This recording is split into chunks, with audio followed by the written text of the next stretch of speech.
just what I'm made of now.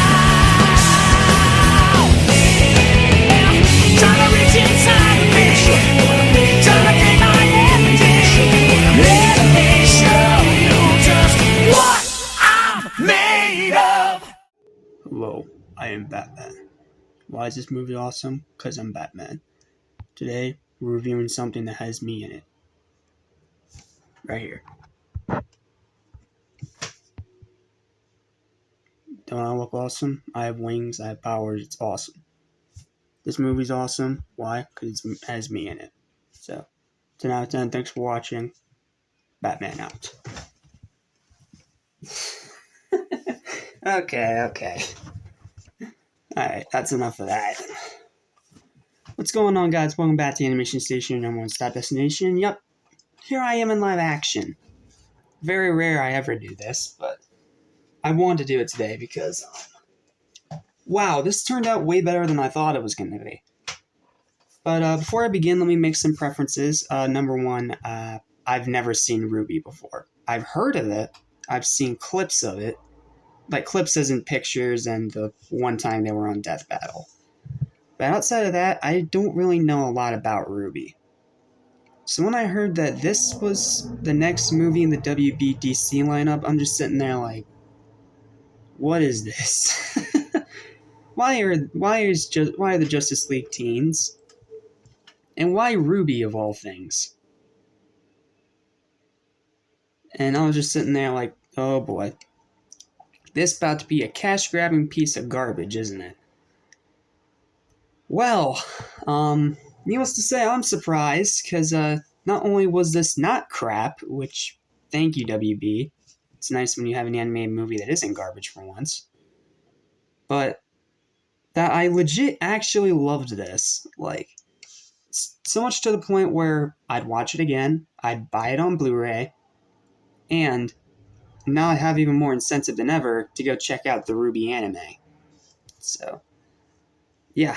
Let's just dive right in. This is going to be a pretty long review, but I promise you, no spoilers. So, don't worry. No spoilers. This is just my personal thoughts on it. Let's start with probably the most controversial thing about this movie, and that is that the Justice League are teens again, and they have new designs. Yeah, I don't know why people hate these designs. I think these designs are really cool. Like, let's look here.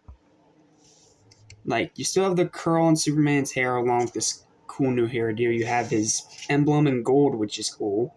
You have the jacket, which also doubles as a cape. Like, that's pretty cool. And he has brighter, bluer eyes. I really like Wonder Woman's in particular, because it's mostly stays in line with her normal attire, except now she has a ponytail and two bangs. Like, very anime, very unique.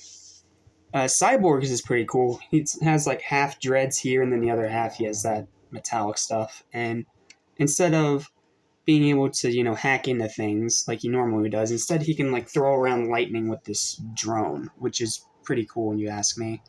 But by far the best one is Batman. Like, he's cool. He has a black scarf. He has like this whole body armor looking thing. He still has those gauntlets with the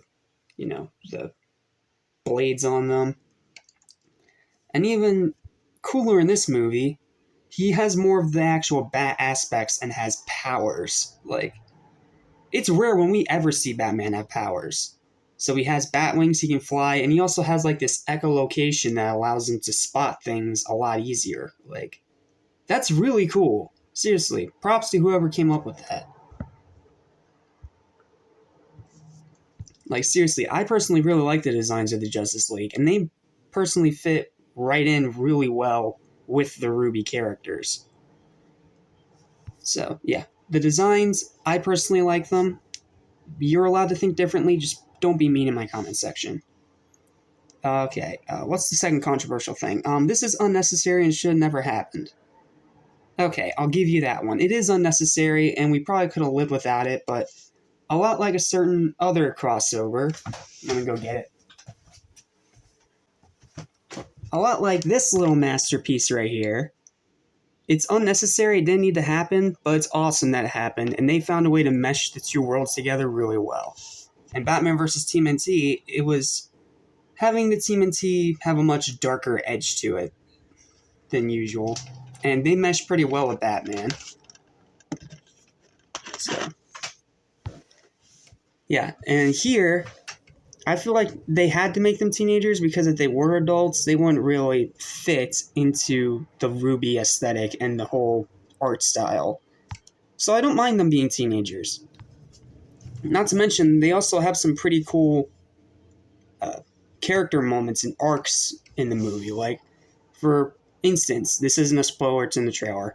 Batman has powers, but now he's also conflicted because he knows that he probably has to go back home, but here he feels like he can do more because he has powers and he can, do more to help. Like, you can understand his little dilemma there. It's really cool.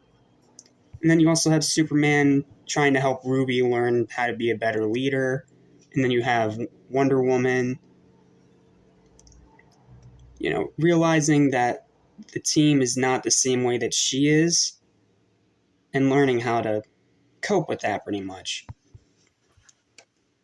And then the RWBY team are just being the RWBY team, at least from what I've been able to see. Like, from this one movie alone, I can definitely see a lot of their personality.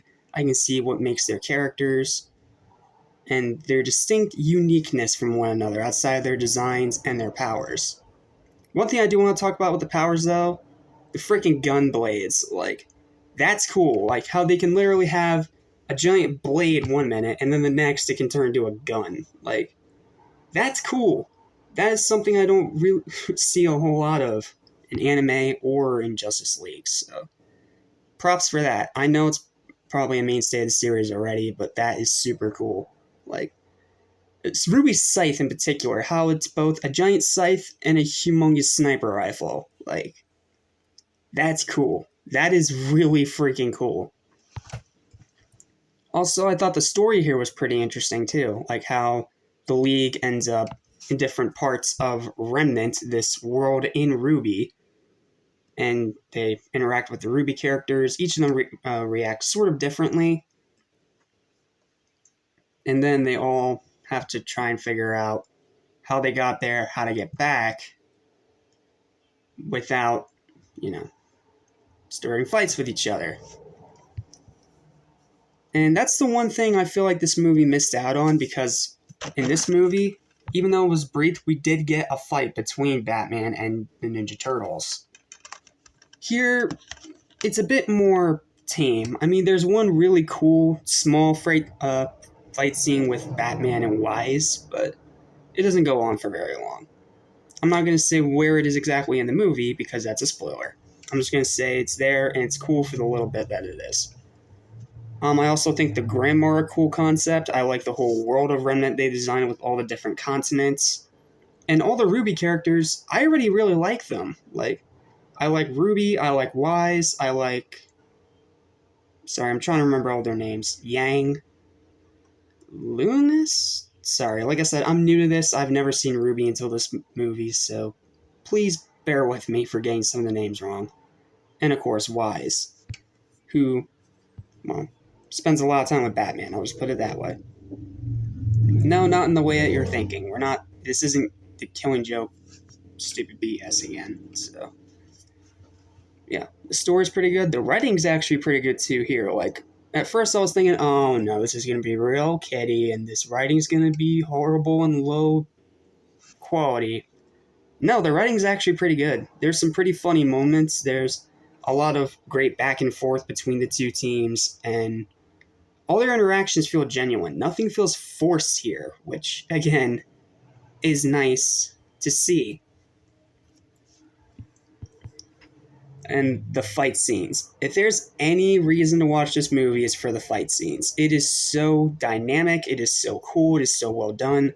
And in this 3D anime art style, it is exhilarating. Like, it is so cool, the fight scenes in this movie. Yes, at the end, it can get a little too busy with too many things going on, and it can look like a big blur, but thankfully all the characters have like this black outline around them. kind of like how in Dragon Ball they have the black outlines around the characters. So it works here, and you're still able to tell what's going on. Not to mention seeing all of the characters use their powers. Yes, I will admit it's a bit weird, some of the things that they did. Like, for example, Superman has a hammer. I'll admit that's a bit weird, but when you realize the rules of this world, it makes a lot more sense. The runtime's pretty good, the pacing's very good. The animation, oh man, I know I praised Dragon Ball Super Superhero in my top 10 best list last year for doing a great job with 3D anime art style. This is almost as good. Like, there's a lot of really good art style in here. Yeah, you can tell it's a little bit low budget, but it's not that bad. I mean, it's not like that T-posing Superman thing in Battle of the Super Sons. I'm sorry, I'm never gonna forget that. It's just a T-pose Superman being dragged across a screen like a mouse, clicking on just. I'm sorry, I'm never gonna forget that. That's just funny to me. And I just really like all the interactions between all the characters here. Like, it all feels in character, it all feels genuine, and it doesn't at all feel forced or cringy. Some jokes are hit and miss, absolutely, but it's not that bad. Like, I don't know why it's being review bombed, and I saw some disgusting comments in the trailer for this movie, and a few reviews I looked up online after watching it. Like, why do people hate this so much? I mean, sure, it's different. It's a bit strange for Justice League to be in this universe and in this art style, but it's not that bad, guys. Like, why do you guys hate this so much? I don't understand. And not to mention, we also see a bit more Justice League characters in here than you'd expect. We also have Flash, there's Green Lantern, who's a female this time around, which is interesting. Because, we're used to it being Hal Jordan, but here it's a female. And a pretty cool one at that. I love her design with the green hair mixed with the brown hair, and how the Lantern insignia is like over her eye in this like green war paint. That stuff is cool. Then there's also Flash. Flash looks really cool. I love the way they designed him with the blonde hair and the like lightning bolt glasses he's wearing. It's pretty interesting. And then I already talked about Cyborg. There's also Vixen, who has this necklace that allows her to use the powers of different animals, which is cool. Like, this movie's just super cool and super fun. Like, I don't really know how else best to put it. It's super fun, super cool. Yes, the jokes are very hit and miss, and I'm going to admit right now, without spoiling anything, the ending is a bit confusing. Because when you hear part 1, you know there's a second part coming, but you want to see at least some part of an enticing cliffhanger in the ending. I'm just going to say right now the ending is a bit confusing. Just a bit. There's no post-credit scene either. This isn't Scorpion's Revenge. It doesn't have like a post-credit scene that tries to hint at what movie's coming next. Here, it's more of just one little tossed-off line of dialogue by RWBY at the very end of the movie. But, again, the fights are great, the animation's great, the characters are great, story's great, writing's a lot better than expected. You guys need to know is that this movie is awesome, this movie is way better than I expected, and even if you're not a fan of RWBY or Justice League, still check it out. It's actually a lot of fun. I think you're going to really enjoy this movie. And while I don't think it's as amazing as Battle of the Super Sons was last year, you heard me praise that a ton in the best movies list last year. This one isn't quite as good because of that confusing ending and the jokes being hit and miss. And I'll admit, since I haven't watched RWBY, I can't really say how this falls into line with the continuity or the canon of the anime. So, who knows? Maybe I'm just being a moron. I don't know. It wouldn't be my first time. But, yeah, I still think you guys should check this movie out. It should be out right now on DVD, so go out and buy it if you can, and just have a blast. It's a lot of fun, and I think you're going to really enjoy this one. I certainly enjoyed it far more than I expected, and a lot like this, it's a pretty great crossover that somehow just works. Like, it's hard to explain. You just gotta see it. So yeah, that's all I got. My final verdict for Justice League RWBY Superheroes and Huntsmen Part 1, that title was a mouthful, is a 9 out of 10. This is a great crossover, a great first part to hopefully an even better second part. And now I want to check out RWBY, and I want to see where this story goes. So yeah, that's all I got. Thank you guys for watching. Remember to like, share, and subscribe. Let me know your thoughts and opinions down below on either Justice League or RWBY or both, or this movie in general if you've already seen it. But like I said, seriously, check this one out. This might be the dark horse movie that makes my top 10 year-end list. So, yeah, great job WB, great job DC, and great job Rooster Teeth. I'm excited for more, and I can't wait to check out the rest of RWBY. So, yeah, that's all I got. Thank you guys for watching, and until next time, I'm Jack Small of the Animation Station. Take care. And I'm Batman. See you later, guys.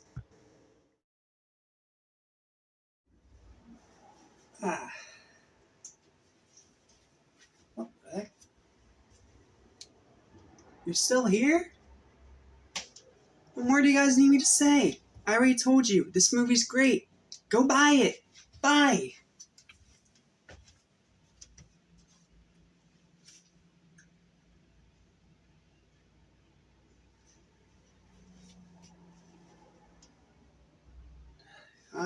Alright. You guys are probably waiting for me to announce what the next theme month is, aren't you? That's probably why you haven't left yet, or why this video is even still going.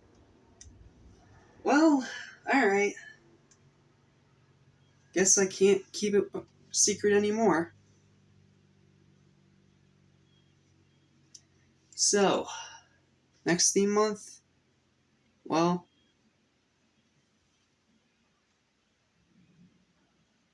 yeah, they have an Easter egg back there, or a hint. Alright, you guys want the next theme month? Okay. You're gonna have to make the compromise that I don't have to make any more videos for the rest of April. Got it? Okay. Because this is gonna be a very busy month. Trust me. Alright. You guys ready? It's morphin' time!